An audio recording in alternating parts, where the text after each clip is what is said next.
So Kabir Kabir is the book. It's available, I think, at our festival store there for those of you who want to pick it up later. And Purushottam ji would be very happy, I think, to sign it. He's also going to be around for the next few days should anybody want to have a one-on-one with him and understand the philosophy.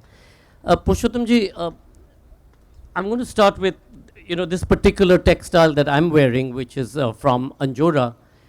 Textile was very much part of Kabir's tradition. So if you could start with that and how that influenced him in many ways with what he wrote at the time that he wrote it. Thank you, Sanjay, and thank you all you friends. Like most of his contemporaries, Kabir hardly wrote anything about himself. Whatever we know about him is from legends, from hagiographic accounts and so on. But one thing he wrote about himself and insistently said, Kabir Kasi ka Julha, tu Baman mein Kasi ka Julha. You are a Brahmin and I am a weaver from Kasi. So Kabir is insistent on his vocation and on his location. So location is Kasi, so Kasi is quite central to Kabir, and vocation is Julaha, weaver. In fact, Kabir belonged to the community of weavers, and if you look at the historical context, then this community was crucial to the economy of medieval India. But at the same time, given the social hierarchy and structures, this community and many other artisan communities and many other mercantile communities did not get the kind of social respect and recognition they expected or they deserved. So that goes into the making of Kabir's anger against those kind of hierarchies. So in a sense, Kabir's vocation, Kabir's background as a weaver influences his worldview and also influences his poetry. Some of his most famous and poignant poems consist heavily of the metaphors and symbols drawn from the life of a weaver. Jhini Jhini Bini Chadariya, one of his most famous songs, is actually a transformation of the process of weaving a blanket into the process of life. How life is given, how it is lived, how it is wasted, and at the end of that song, Kabir declares with self-confidence, some people would say some arrogance, So चादर सुंदर मुनि ओढ़िन ओढ़ के मैली कीनी चदरिया दास कबीर जतन से ओढ़िन ज्यों की त्यों धर दीनी चदरिया.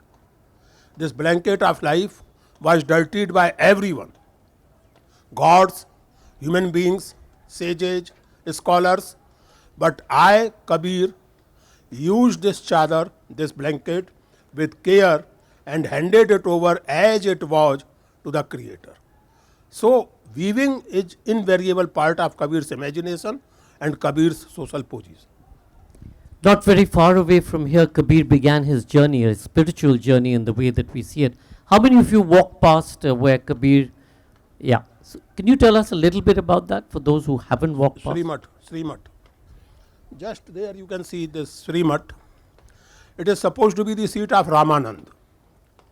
Ramanand was a Brahmin Acharya, but of a very liberal mindset. Interestingly, quite contrary to the tradition of Sanskrit scholarship, Ramanand hardly wrote anything in Sanskrit. Whatever he wrote was written in vernacular, the language of ordinary people.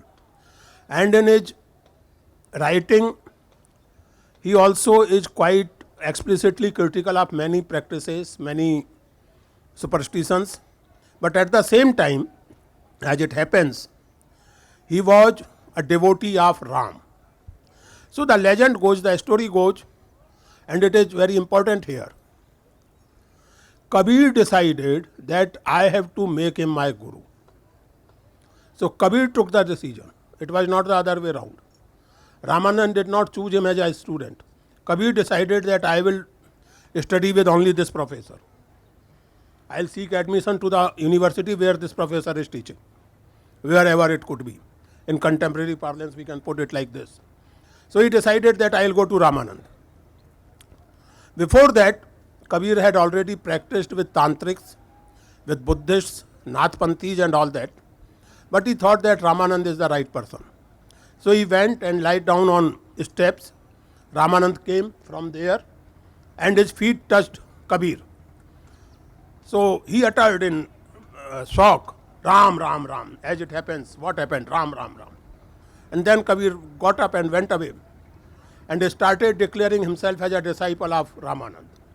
Ramanand was surprised and he once called Kabir, I never gave you any initiation. I never gave you any Guru mantra. Why are you calling me your Guru? So Kabir replied that, sir, the greatest mantra, the greatest initiation is the name of Ram, which you gave me, and that's it. Therefore you are my Guru. So that is the story of Kabir's initiation, or rather forced initiation by Ramanand. Kabir primarily was a poet or philosopher, or a philosopher who used poetry, and at which point of time was he given this title of Sant Kabir or Saint Kabir? See, in a sense, anybody who thinks about the ultimate purpose of life is a philosopher. Anybody, and in everyday discussion, everyday parlance, we use this expression, this is my philosophy of life. खाओ पियो मस्त रहो, अपनी philosophy तो यही है. So philosophy is your worldview, philosophy is your way of living, philosophy is your way of connecting with the entire experience, small or big. In that sense, all of us are philosophers. Kabir was philosopher in the sense that any great poet, let me put it this way, you cannot be a great poet. You can be a poet, of course, but you cannot be a great poet if you do not reflect on two primary facts of life. One primary fact is love. Whether you get love in your life or you do not get love in your life, or you get too many loves in your life, that's a different matter, but it remains a primary fact. The other primary fact is death. Death is not a contradiction of life. Death is a natural conclusion of life. So look at any great poet of any language. You will find deep and moving reflections on these two primary facts of life. In that sense, Sanjay, I believe that every great poet is a philosopher. Yes, Kabir was not philosopher in an academic sense. He never wrote a bhashya, he never wrote a philosophical treatise, he was never associated with any school or any university or teaching institution of philosophy. But since he reflected deeply and his reflections resonate with us till today, in that sense he was a philosopher. Secondly, he conveyed his reflections not in an academic language, not in a jargon, but in the language of everyday, drawing metaphors from everyday life, reflecting on his social experiences. In that sense, he became a great poet. So he was a great poet, he was a great philosopher, and he came to be known as a sant or as a miraculous person in his lifetime only. He got that kind of respect in his lifetime only, and at the same time, since he was a sant and he spoke fearlessly, he spoke bluntly, he got persecuted also. So he got both praise and persecution in his own lifetime. In fact, one of what we read about is how the community took his mother to the then head here and sort of complained. Actually, according to the account given by Ananta Das, the first person who wrote a biography or hagiography of Kabir,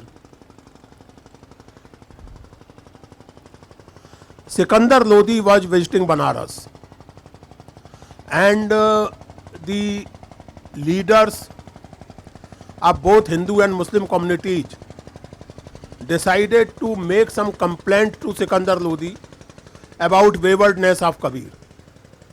So he went there, they went there, and they decided to take Kabir's mother as the leader of this delegation.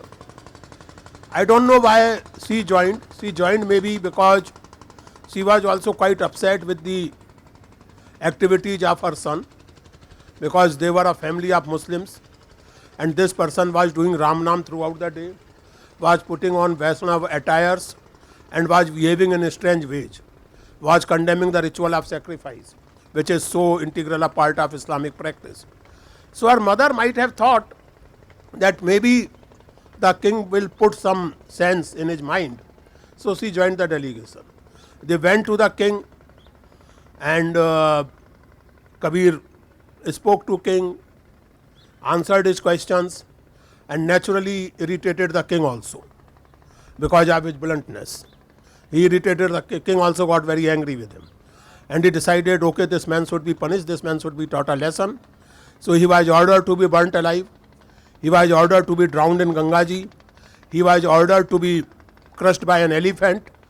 And as it happens in such stories, Kabir survived everything. He was saved miraculously from all the ordeals. So in the end, Sikandar Lodi became a great admirer of Kabir. And he offered him, as the king can offer. The kings can offer only such things, of course. So he offered him a good jagir, good compensation or all that. So Kabir told him politely that, look sir, I do not need anything. Let me live alone and happily, and went back. That is the story. How did you come to Kabir? Or how did Kabir come to you? Well, it's a very difficult question to answer. And now, at this point in my age, I feel that I was probably a different kind of child, or maybe a difficult child. And I have not been able to understand this myself till now, because I was born into a family of small shopkeepers. I was not born into a family of scholars or writers or anything like that. Yes, my mother used to read some novels and all that things. So she had a small collection of books, and it was from her small collection that I was exposed to pulp fiction, that is Ibn Safi B.A. and Om Prakash Sharma, and also to some great literature like Premchand and Vrindavan Lal Verma and some other authors. So I developed this obsession with reading. I used to read any damn thing which came by me, from newspaper to novel to poetry and all that. And then I developed a habit of going out, talking to the people about these matters. And my parents used to tell me, I'm just telling this with some agitation, couple of astrologers told them that your son was a sadhu in previous birth. So they were very happy, and I was also very happy. I was a sadhu in previous birth. But the bad news was, according to the astrologers, that such children live only that much which is required to complete the account of their previous birth, which in other words meant that your son might die young. So my parents were obviously very upset, and they did some puja part and some all that. So maybe because of that, or maybe because the astrologers were wrong all the way, I did not die young. And I don't plan to die very soon. So now I don't believe all that, frankly. I have no faith in reincarnation and all that, but I am just telling you this story. I developed this habit of reading and going out, and in the process, I came across Kabir as one of the poets. In a typical middle class Hindu household of North India, my father and mother they used to sing Tulsi Das, Surdas and also Kabir. Not in particular Kabir only. But my circle of friends, those days, young people used to bother about society. Young people used to bother about future of the country and future of the society. The obsessions were different. The smartphone and वो क्या होता है, वो जो भी होता है, तो वो they were in future. So we were concerned about our society. We were not just concerned about bread and butter and the first possible flight to US and leading to green card.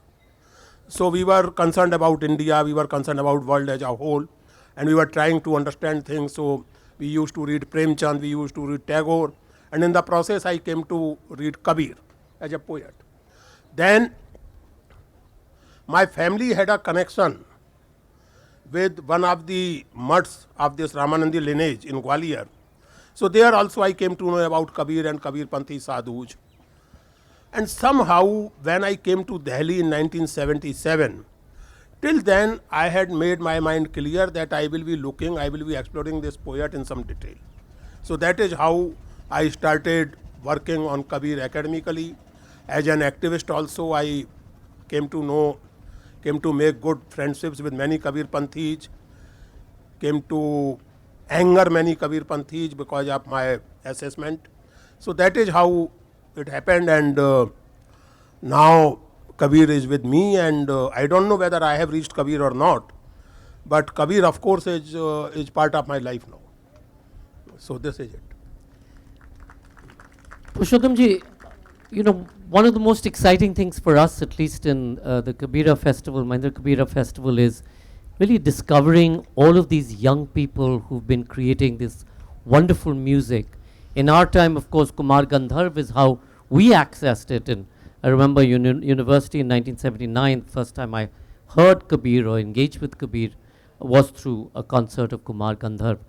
What is it about Kabir that his music continues and his poetry continues to be heard across through music, be it in these days Prahlad Tatpanya or Kabir Cafe or Indian Ocean or the lovely music that we've seen today, and of course what we'll hear in the evening. What's so special? I would say irreverence with love. Kabir is a poet of irreverence, and at the same time Kabir is a poet of love as well. And you cannot be a young man or woman if you do not have love. And similarly, if you do not have irreverence, if you go on believing every damn thing which your teacher says, there is something wrong with your youth. If you go on believing everything which your mom says, then there is some problem with your being young. So you have to have a questioning temperament, and at the same time you have to have a deep feeling, requirement or emptiness of love. And Kabir has both these things in abundance. Kabir, and let me tell you, Sanjay, I mean, you know this.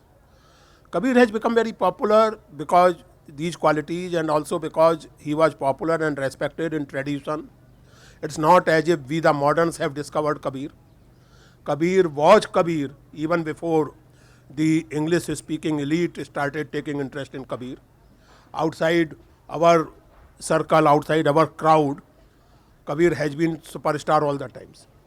Tipania was there, and before Tipania, many Tipaniyas were there, before we and people like us discovered Tipania. And as far as Madhya Pradesh and Maharashtra. Yes. So that is one. Secondly, even in Telugu also, in Telangana. But there are many like Kabir. Kabir is unique, but Kabir is not the only one. Kabir is neither first nor last. The tradition of Kabir, his kind of poetry, his kind of thinking, I mean in literary records, has continued till 19th century. But Kabir remains unique because of the abundance of these two things, irreverence and love.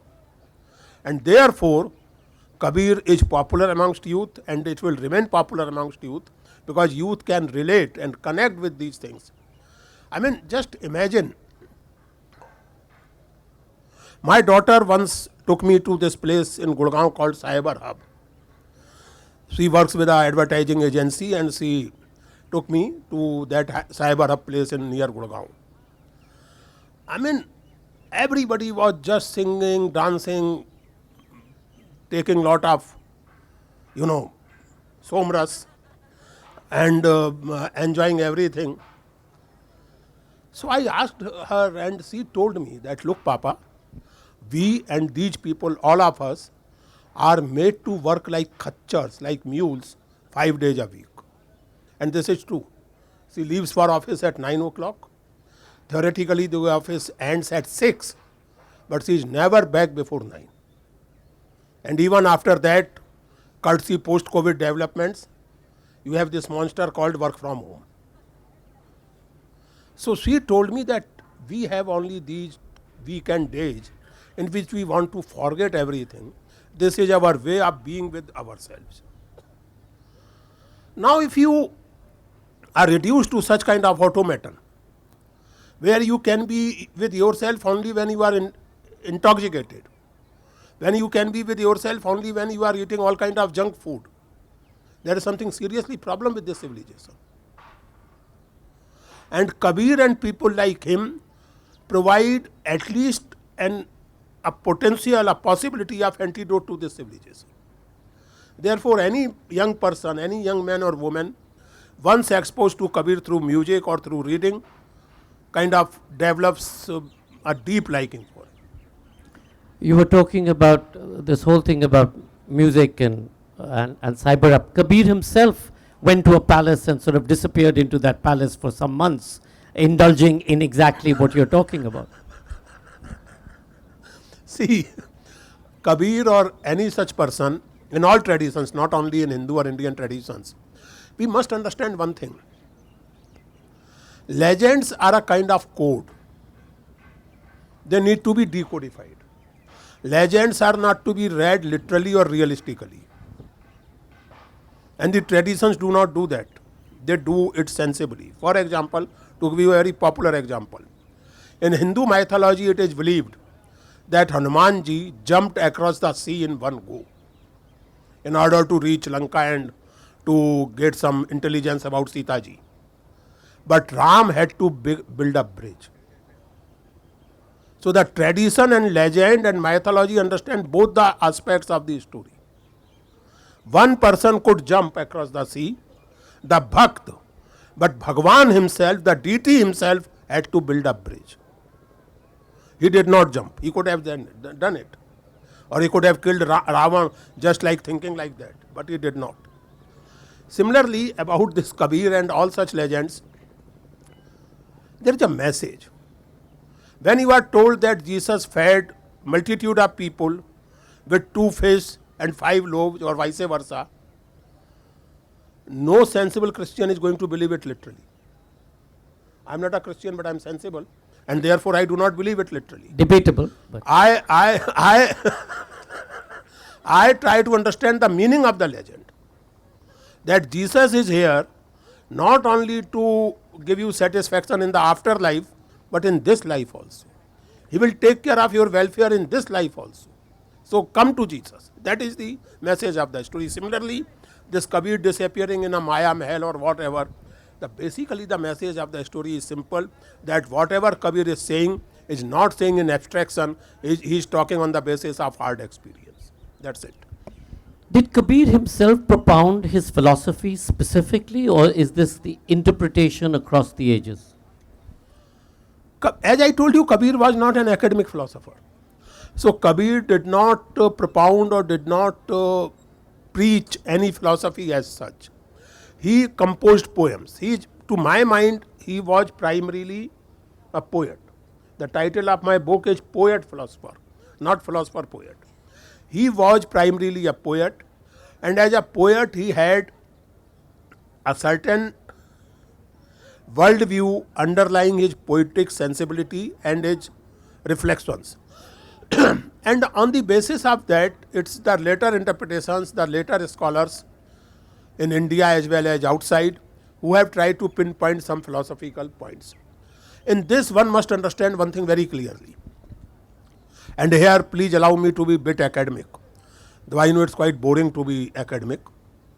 I have been boring myself for last 50 years. So, but just a bit. The great Hindi critic and historian of literature, Acharya Ramchandra Shukla, from the same university, Banaras, wrote that it is pointless to look for a consistent philosophy in Kabir. It's pointless. He was right in a way. Because if you are looking for a consistent philosophy in the traditional philosophical divisions, for example, if you talk in terms of Hindu philosophy, if you are looking for Vedanta, और पूर्व मीमांसा और वैशेषिक or Nyay, then you are looking in vain. So Ramchandra Shukla was right in that sense.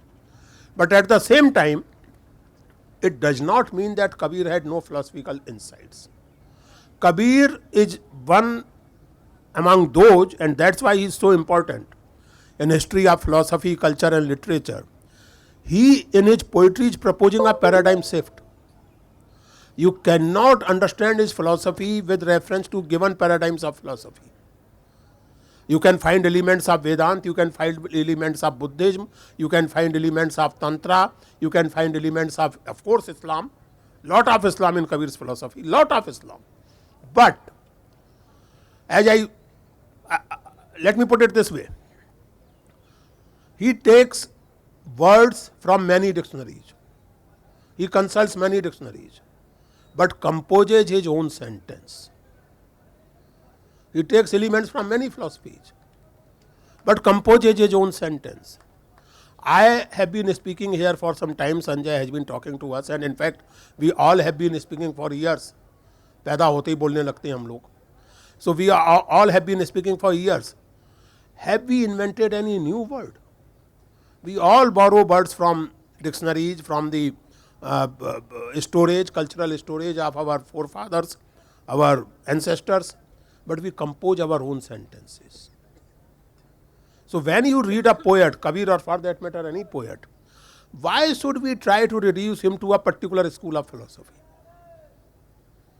Kabir is not Advait Vedanti strictly speaking. Kabir is not Sufi strictly speaking. But yes, he has element from both Advait Vedanta and Sufism. But as a poet, he is using them in their own way.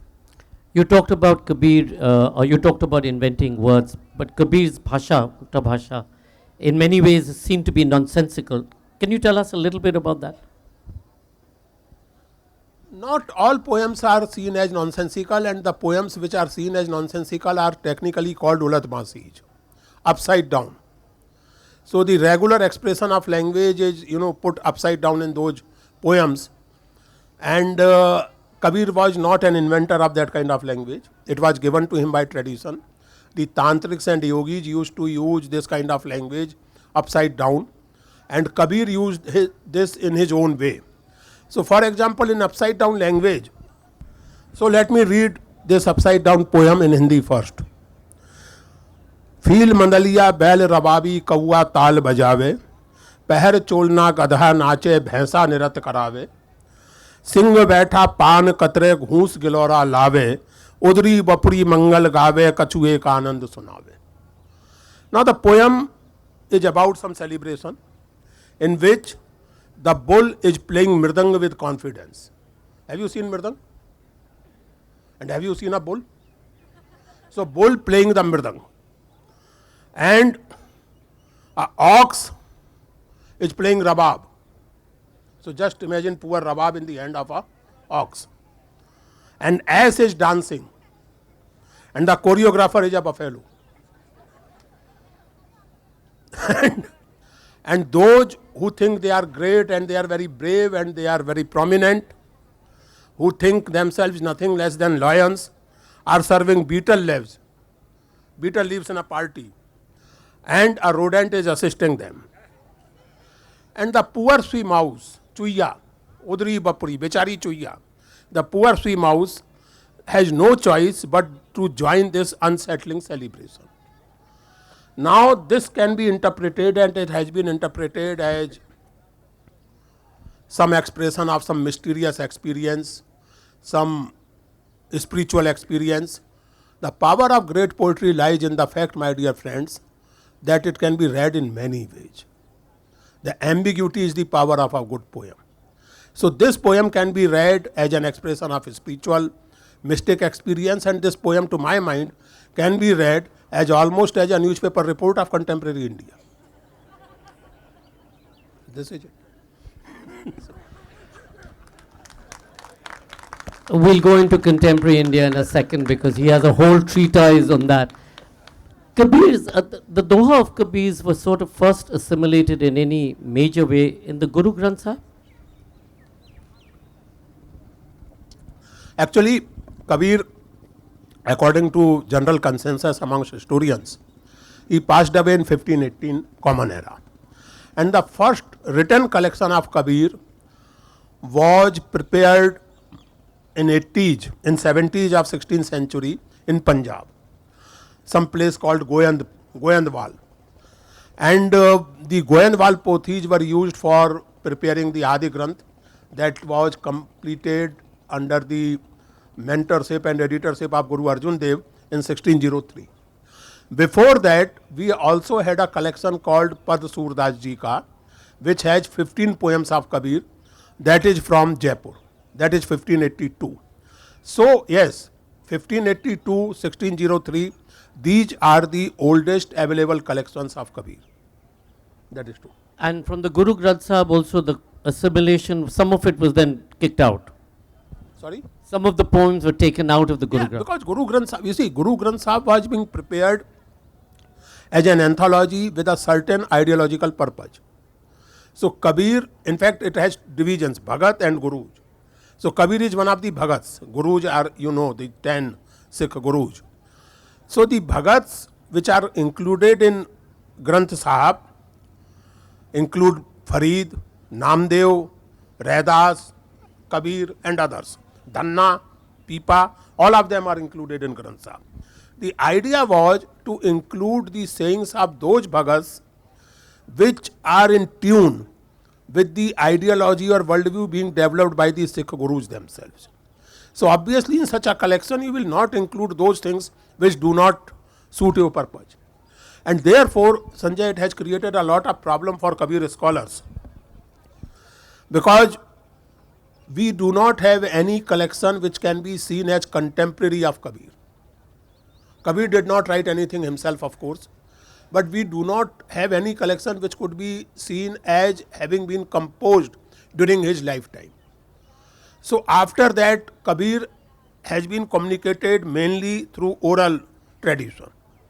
Now in this oral tradition, this liberty is always there that I am singing Kabir and I add something of my own. And you can never make out which is original Kabir and which is Purushottam Kabir. You can never make it out. And it goes on. It has been going on for centuries. Therefore, we have thousands of Kabir poems circulating. And the question comes of authenticity, which is real Kabir, which is not real Kabir. So to put it very frankly, that if you are looking for quote unquote absolutely real Kabir, we have no real Kabir at all. Because we have no collection of Kabir composed or edited by himself or supervised by himself. What we have is the oldest Kabir. So oldest Kabir is, of course, Pad Surdas Ji Ka Adi Granth, and then the manuscripts from Dadu Panthi tradition of Rajasthan, which has been collected in a modern collection called Kabir Granthawali. To my mind and amongst academics as a consensus, the Kabir Granthawali collection is supposed to be the most authentic and comprehensive collection of Kabir. Kabir in today's context, if he was to walk down these streets, would he be as pilloried or sedition act or what? Well, if he continues to sing those kind of upside down language, he should be ready to welcome ED at his place.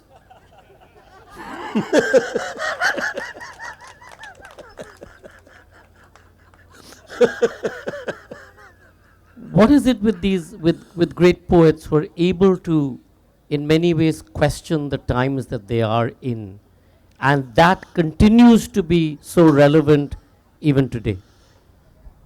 Sanjay, I'll tell you something. Poetry is indeed a mysterious process. And when I say poetry, I am including all kind of creative expressions. It includes fiction. It includes sometimes even academic kind of writing. Frankly speaking, as a writer myself, as a humble writer, I can tell you that sometimes it so happens that when I read my own writing after a year or so, I feel surprised. And I think, whoa, really? Am I so sensible that I wrote this? It happens. Ask any writer, it happens. And that moment, I'll tell you two very relevant examples here. First, from Mahabharata.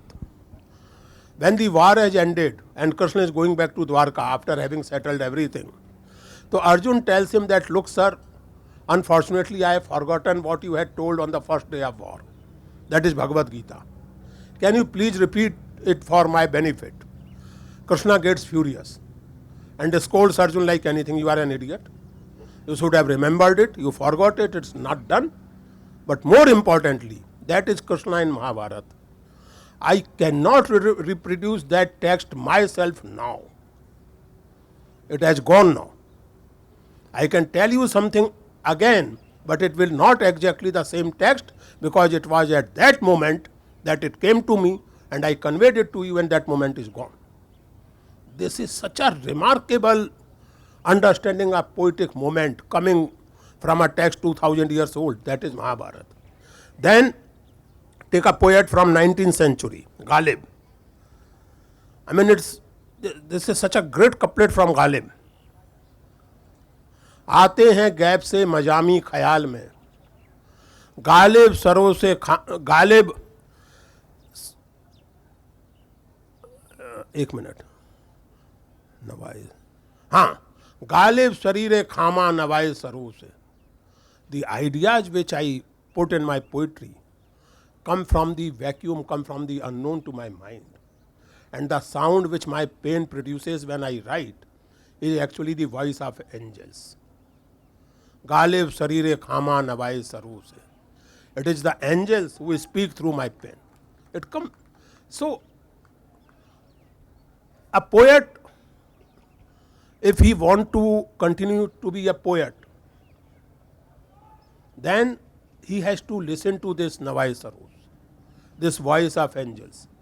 And all of us try to do that. All creative people to some extent. I mean, some people ask me, friends like Sanjay ask me that, you go on speaking, don't you feel frightened? So I tell them, yes, like every human being, I feel fear, I feel frightened. The point is that I will continue as long as I can. जब औकात नहीं रहेगी तो चुप होकर बैठ जाएंगे, लेकिन as long as I can. So that is, I think, every poet does. They continue as long they can. And they, in the process, leave a legacy in language for us. I mean, Ghalib remains for me the poet in Mahabharata who is reminding me that that moment cannot be reproduced, even by God himself. Krishna is a God, in fact, the God, but he cannot reproduce that moment.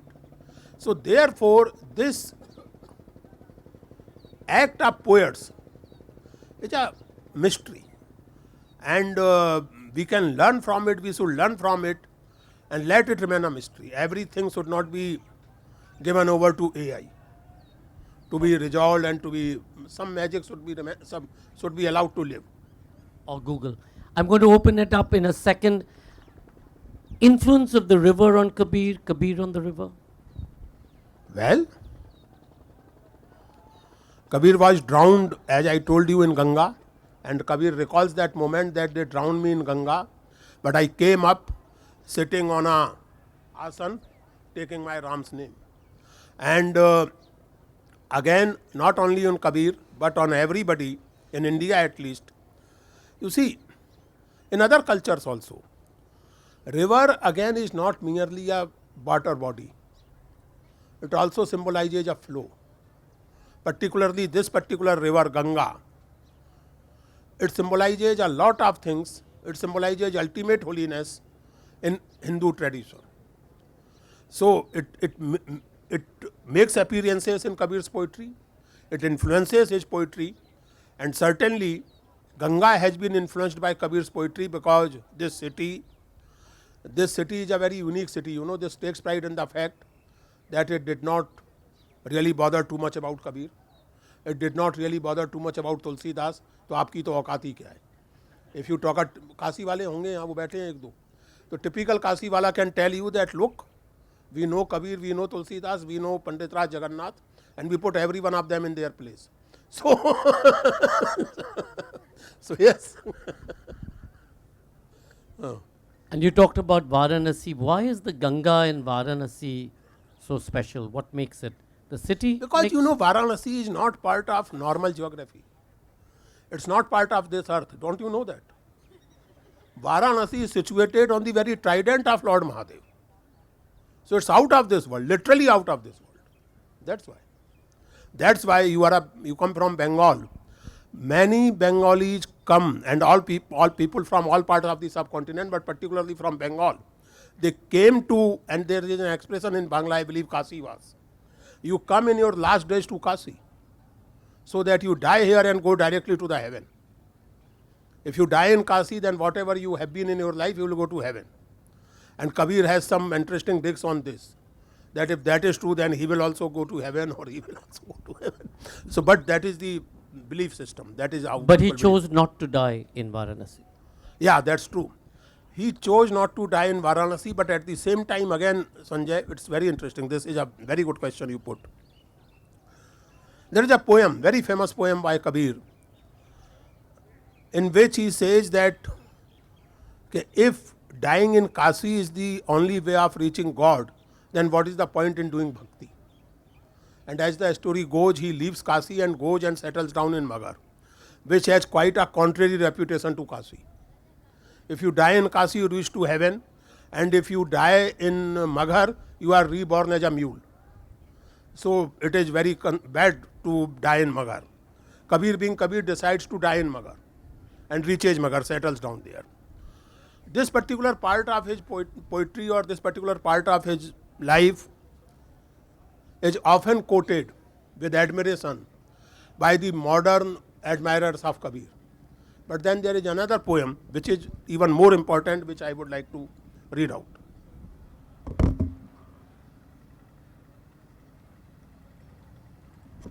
And now this poem, its authenticity cannot be doubted because it is found in Adi Granth, the oldest collection of Kabir. And the poem is about Kabir's agony of leaving Kasi. And he says, and this is the only place where Kabir has some derogatory expression for his own bhakti. Ochi bhakti, mean bhakti. My bhakti was not up to the mark. Why? Kasi maghar sam bichari, ochi bhakti kaise utre pari. I was so mean in my bhakti. Probably I was so arrogant that I considered Kasi and Maghar equivalent, and I left Kasi. I did something very bad. So Kabir is lamenting his decision of leaving Kasi. Now, this can be read as a kind of recantation, which it is not. This can be read as a kind of later addition or interpolation to Kabir, which it is not, because it is found in Adi Granth. Nobody invented it after Kabir. What we usually forget about people like Kabir, whom we classify as sant or as prophets, we forget a very crucial fact about them, and that is their humanity. Kabir was a sant, Kabir was a great man, Kabir was a great spiritual practitioner, but he was a human being. And as a human being, your city, your village, your locality remains special to you. And that speciality comes to you when you perceive death. The meaning of this poem kind of opened itself to me in such a moment. I was in Mexico in 2002, Mexico City, and one night, कुछ खाने पीने की वजह से, या सही बात यह कि पीने खाने की वजह से, Somras, I can't translate that in Somras, English. Somras. I can't translate that in English. But कुछ हो गया, और this was not the era of mobile phones and all that. I was living in the university guest house. The only telephone was in the hut of the guard who had gone away. So I could not contact anyone. And I felt that, well, this is the last moment in my life. I felt so sick. Only the good die young, you know that, right? No. I don't think so. I used to think it when I was 40. Now I have changed my opinion. So I felt that it's seriously. I was in all sweat and tears. I'm going to die. And my close friends know, Sanjay, that I have been mocking, cursing my city of birth, that is Gwalior. In my private conversations, I used to talk a lot of funny things about Gwalior. That Gwalior people are like that, Gwalior people like that, they think of themselves as greatest and all that, which is true also. According to a typical Gwalior wala, the center of the universe is Gwalior. So I used to make a lot of fun of this. And I used to declare as if I just do not like Gwalior, and I'm very happy that I have left it for good. And I have settled in Delhi. That night, apart from Suman and kids, the only images which came to me in a flash were images from Gwalior. Those streets, those desolate places, those qabristans and margats which I used to visit. Then all of a sudden I realized that this poem is arguably the last poem by Kabir. And this, at the end of your life, all of a sudden you realize that Kashi is not merely a guarantee of heaven. Kashi is also my city. Kashi is the city of my childhood. Kashi is the city of my childhood friends and my childhood enemies. And maybe, who knows, loves. So, leaving Kashi as a mark of protest is one thing. And lamenting this decision does not contradict Kabir's theoretical position. It only strengthens Kabir's humanity. Because after all, he is a human being. He was a human being. Questions? Any questions from the house? Of course, Purushottamji will be around for the next few days. But anything? Otherwise, I'm going to ask him the last question. Purushottamji, the controversy around his death and the flowers that were found. Well, that is another trick played by Kabir. And I think a very sensible trick. As you know, as it happens when he was about to die, his disciples started fighting amongst themselves. The Hindu disciple wanted to cremate his body. The Muslim disciples wanted to bury his body. So this in itself is quite ironical, but it was bound to happen. So Kabir told them, and this is very interesting. In Bijak, you have a Sakhi Sanjay, in which it seems that Kabir had 4 scenes. I mean, that Sakhi can be read as a kind of chronicle of a death foretold. Hindu कहें हमें ले जारो तुरक कहें मोर पीर आए दीना दोनन में झगड़े देखें हंस कबीर. ये कबीर का अपना है. Hindus are saying that they will burn me, Muslims are saying they will bury me, and I can see this and I am just seeing this. देखें हंस Kabir, a sense of helplessness. हंस कबीर कर कुछ नहीं सकते, देख रहे हैं. तो हिंदू कहें हमें ले. So there is a kind of sense. He had a sense. So as the story goes, he told his disciples that, okay, just hold on for a moment. Please prepare a bed for me in the room. I'll lie down there. Open the door after a while and do whatever you feel like. So he went there, lie down. The door was closed. Then door was opened, and they found a heap of flowers there. So half the flowers were burnt, half the flowers were burnt, half the flowers were buried. Some scholars have read this as a failure of Kabir, that he could not even convince his close followers. I also used to think the same way some years ago, but in this book, I have read this legend in a very different way. See, the last rites are very crucial part of human life or of a community life. If you perform last rite in a different way, you are definitely inviting the creation of a new sect, a new religion. And Kabir definitely was not interested in initiating a sect in his name or in establishing a new religious tradition. The idea seems to be as inbuilt in this legend that it hardly matters that whether you live your social life as a Hindu or as a Muslim or as a Christian or as whatever. What matters is your sincerity and integrity in your spiritual practice, and your sincerity, your integrity, your temperament in your social practice. So it does not matter whether you bury me or you burn me, cremate me, does not matter. That is the message this story is giving, to my mind.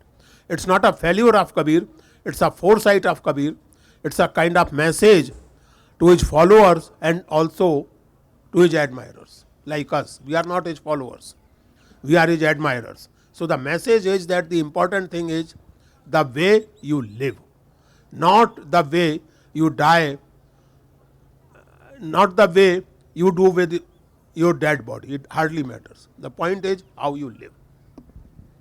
This book is absolutely. This book is about lived experience, so do pick it up. One question here, yeah. Is there a mic?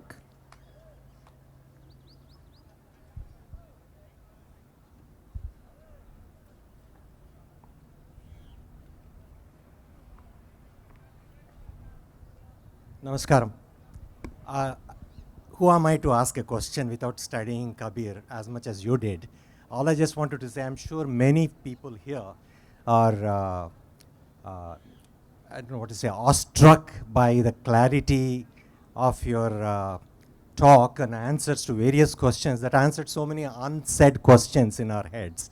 So, and there is a slight bit of irreverence, and of course the love of the Kabir did show in your words. I really, really appreciate your spectacular talk. Thank you. Thank you very much. Thank you. Thanks a lot.